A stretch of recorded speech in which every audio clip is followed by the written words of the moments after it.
visions and tales of things soon to be, events of the future and its mysteries, inspired by Grandpa for all kids that need, building pictures of the future that they can read.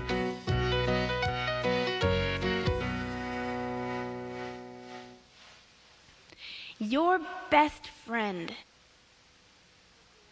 Jesus is such a loving friend. He wants you to know that he loves you.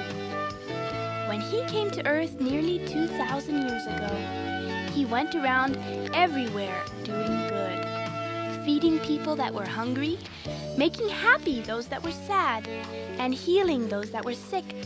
He loved everybody, even the poor people and the people that nobody else liked. And did you know that Jesus really loves children? He always has a special love for them and is their friend. Do you remember the story in the Bible when Jesus was speaking to a crowd of people one day? Some mommies and daddies brought their children to see him. Some of the disciples tried to send away the people who brought the children because they didn't think that their master should be disturbed or interrupted. But Jesus told his disciples, "Let the little children come unto me, and forbid them not, for of such is the kingdom of heaven." Then he said that unless everyone would become just like a little child, they couldn't go to heaven either. He then called the children, took them in his arms, and blessed them. Jesus is like a picture of God to show us what God is like. And he is a picture of love, because everything Jesus did was in love. He talked about love and showed love and lived love.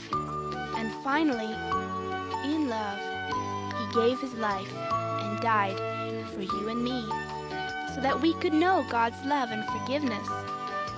Jesus' enemies in the world and the people who didn't like him finally crucified him on a cross, thinking that that would stop Jesus' work of love. But guess what happened? Only 3 days after Jesus was buried, he rose again from the dead. Jesus promised that he would send his Spirit into the hearts of everyone who loves and believes in him. And that's just what he did. Jesus lives today not only in heaven, but also in the hearts of each of his children around the world, you and me. So don't forget, Jesus is always near you. He wants to be your closest and best friend.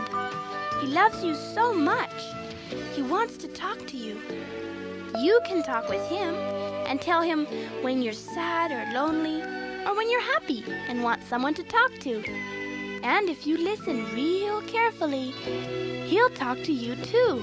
And you will hear his still small voice inside your heart, and you'll know that he really is your best friend.